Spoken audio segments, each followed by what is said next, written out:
Hello, my name is Affuso and I'm a Director of Economics at PwC, where I lead the competition and disputes practice. We advise companies on mergers and antitrust, including cartels and abuse of dominance, as well as damages litigation, and act as expert witnesses on the quantification of damages in front of competition tribunals as well as courts. I would like to thank the Competition Law Observatory for inviting me to provide a brief overview of the European Directive on antitrust damages actions from the point of view of an economist. In this talk, I will start by giving a short introduction on the background and the main goals of the directive. I will then discuss some of the key principles introduced by the directive, and in the main part of my talk, I will focus on two key questions. What is the harm and how do we quantify it? I will then conclude with some brief remarks. So starting from the background and the main goals of the directive. After a long gestation of about 10 years, the EU Directive on Antitrust Damages Actions was officially signed into law in November 2014. It was then published in the official journal of the EU the following month. And member states were given 2 years to implement it by the 27th of December 2016. Now, the main objective of the directive is to make it easier for victims of antitrust abuse to pursue damages. This has proven difficult in the past because of a number of reasons, including the difference in the rules applied across member states for damages actions, particularly regarding obtaining evidence, and the difficulty in quantifying the harm suffered by victims of antitrust infringements. So the directive is an attempt to address these difficulties. As the European Court of Justice explains in its 2001 decision in Courage and Crehan, anyone who has suffered harm as a result of infringement of competition rules is entitled to compensation. So which competition rules are we talking about? Essentially, we are considering violations of Article 101 and Article 102 of the Treaty for the Functioning of the European Union. So specifically, Article 101 contains a prohibition of agreements amongst competitors, which means effectively horizontal agreements such as cartels and vertical agreements such as resale price maintenance. Article 102 prohibits abuse of dominance position. This refers to cases such as predatory pricing, loyalty rebate, margin squeeze, and which represent exclusionary practices, but also refers to exploitative abuses such as excessive prices. So what does this mean in terms of the harm suffered as a result of the violation of these rules? For example, victims of a cartel might have paid a higher price for their goods or services, and victims of abuse of dominance might have been excluded from the market. Therefore, as the European Directive explains, these victims have suffered a loss and are entitled to compensation. So, what are the key principles introduced by the directive? The directive's main aim is to make it easier for victims to exercise their right for compensation by harmonizing national laws. In order to do this, it introduces rules which make it easier for claimants to obtain evidence. And in addition, it introduces two rebuttable presumptions which make it easier for victims to obtain a full redress. Now, these two rebuttable presumptions are, first, that an infringement of competition rules causes harm. This is important because it shifts the onus of the proof on the defendant rather than the claimant. And the second presumption is that at least part of the loss caused by the infringement has been passed on to indirect purchasers. So it is ultimately up to national courts to determine the extent of the harm and of the pass on. Now, in order to assist with the estimation of the pass on, the directive explains that the Commission is going to issue draft guidelines on the quantification of pass on in due course. In addition to these key principles, according to the directive, a national competition authority infringement decision constitutes irrefutable proof of infringement in the same member state, but it constitutes only prima facie evidence in other member states. So moving on to the actual quantification of damages. What is the harm? The directive reaffirms the principle that anyone that has suffered harm caused by an infringement of competition rules can claim compensation for the actual loss, the so-called damnum emergens, and for the gain that has not been obtained, so the loss of profit or lucrum cessans, plus interest. So, in addition to this, one important point that the directive makes very clear is that damages should be compensatory and not punitive. This means that unlike other jurisdictions, such as the United States, for example, where treble damages are allowed, the directive does not allow for claim for damages in excess of the loss actually suffered. As a result, in order to quantify the harm, we need to compare the actual position of the claimant with the position that they would have found themselves in but for the infringement. In other words, an economist would need to build a counterfactual scenario which would have emerged in the absence of the infringement. Now, constructing this hypothetical scenario is a quite complex exercise, as it implies having to simulate market outcomes on the basis of what would have been the interaction of market participants, while allowing for the impact of other relevant changes to the environment and to market conditions.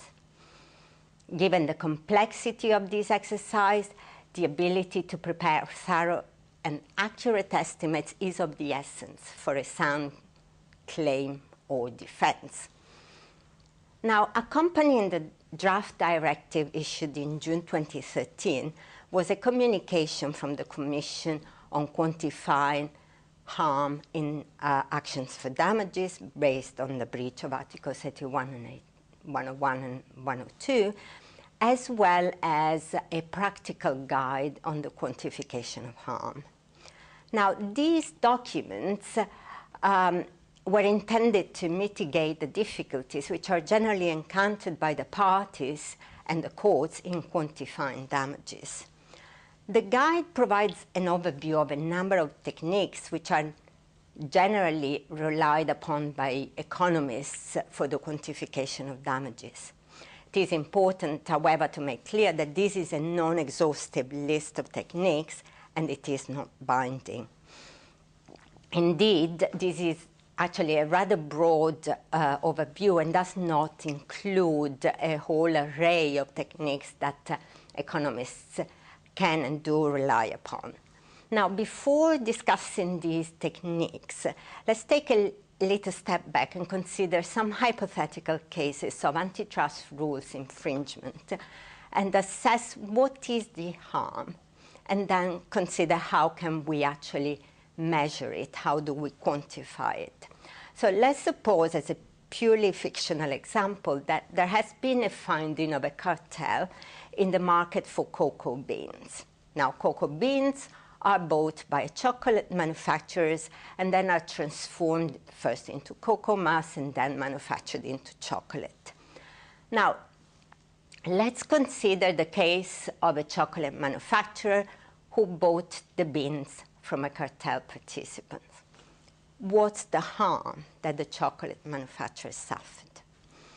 Now, as I mentioned earlier, the directive creates a presumption. First, that the cartel actually caused harm, and second, that some of the cartel overcharge would have been passed on. So in order to assess what is the harm, we should consider first whether the cartel resulted in an overcharge. Second, what was the loss to the direct customers, so in this instance the chocolate manufacturers. And third, what was the loss to indirect customers due to the pass-on of the overcharge? Now, generally, depending on the industry in question, there can be different levels of indirect customers, so there can be different layers and different stages of pass-on.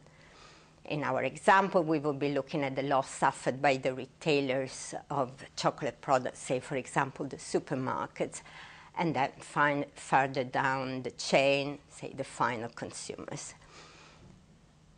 One very important point to note is that even though the direct purchaser, like in our example, the chocolate manufacturer, might have passed on the overcharge, say even in full, 100%, by translating higher price paid for cocoa beans in correspondingly higher prices for chocolate, this does not mean that the chocolate manufacturer did not suffer any harm.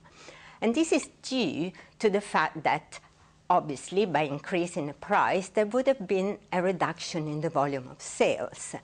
Now, the volume of this reduction will depend on the elasticity of demand of the purchaser, but that means that there will still be a loss. So if a chocolate manufacturer wanted to pursue a member of the cocoa bean cartel for the damages, the directive would allow the defendant, that is the cartelist, to rely on a pass-on defense. In other words, the defendant might point to any amount of the overcharge that the direct purchaser, the chocolate manufacturer, was able to pass on to its own customers, say, the indirect customers of the cartel.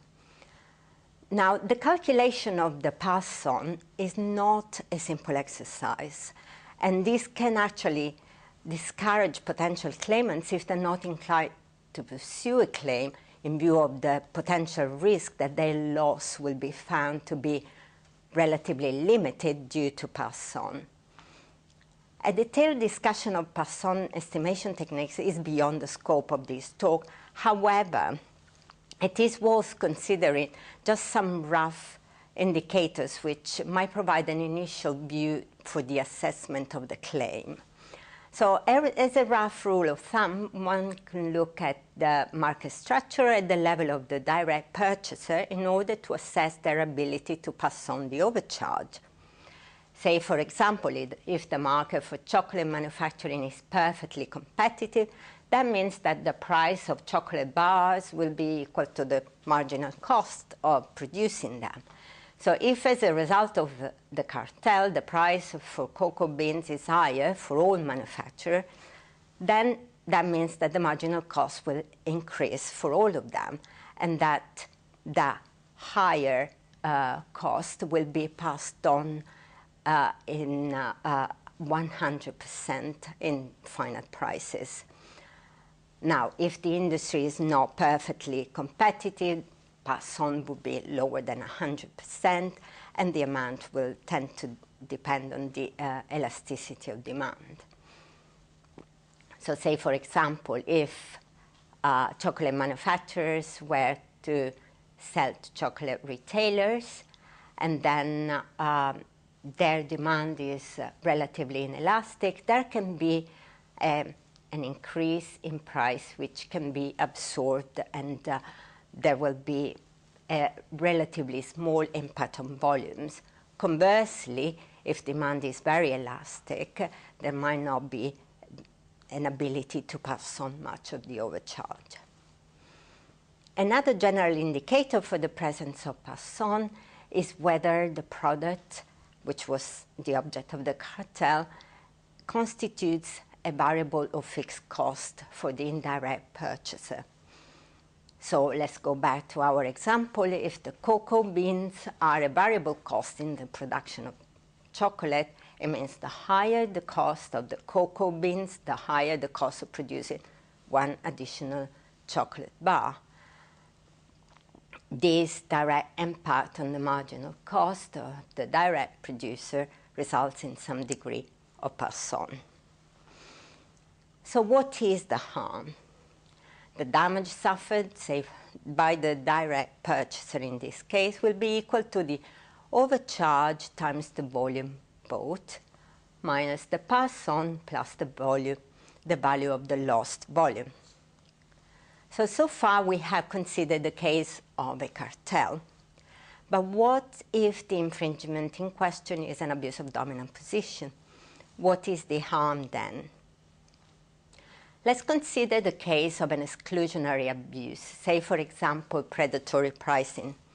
In general terms, this would result first in a deterioration in the market position of a competitor to the dominant firm, and then ultimately leading to the exit. So say, for example, there is an airline which has a market share of 70% on a particular route, and let's assume, for sake of simplicity, that the relevant route is a relevant market.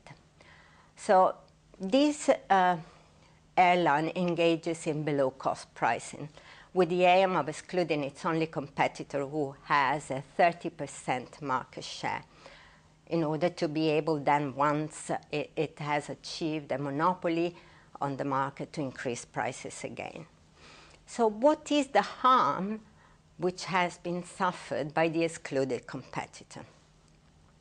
This is equal to the revenue loss which has been suffered as a result of losing business during the predatory phase, minus the avoided costs which would have been incurred in order to generate those additional revenues. And these actually would be the damnus emergence, which is the actual loss. But in addition, we would have then the component which considers the loss of future profits, the lucrum cessans. So moving to the second question, how much is the damage? How do we quantify this damage? Now, the reliability of the quantification of the damage is a critical element of the claim. Therefore, economic analysis will be of critical importance for an accurate quantification of the damage suffered. There is no single best methodology for this, and as the practical guide explains, there are different methodologies, each of which has different strengths and weaknesses and can suit some circumstances better than others. So the choice of which specific method to adopt in each case will really depend on the facts of the case, based on a number of factors, such as, first and foremost, data availability. Now, going back to our cartel example, the first component that we will have to estimate is the amount of the overcharge. In order to do that, we will need to make sure that there is some reliable data for a period which was not affected by the cartel, so that an accurate comparison can be performed. This can be for a different time period, or it can be as compared to a similar product or a different geography but the same product. These are so-called comparator-based methods. They estimate the counterfactual for the variable of interest, which can be prices, as in our example of the cartel, could be market share, could be margins. So it estimates what that variable of interest would have been in a period but for the cartel, and then does so by looking at what was either before or after the infringement, so looking at an unaffected period. So for example, if we have data for that variable before the cartel, because we know exactly when the cartel started, we can extrapolate those data and create a counterfactual for the period of the cartel. if, on the other hand, we don't know exactly when the cartel started, and therefore we cannot rely on the data before the cartel, we could use the data after the cartel and effectively extrapolate backwards. An alternative, if we know that both before and after cartel data are reliable, we could interpolate between the two. Now, these comparator-based methods can range from simple, such as comparing averages during these periods, to complex methods, such as econometrics techniques. Econometrics techniques tend to be quite complex. They combine basically economic theory with statistical analysis in order to measure relationships between variables. The advantage of these techniques is that, like say in the case of regression analysis, they can account for other factors that might have had an impact on the variable of interest. So let's go back to our example.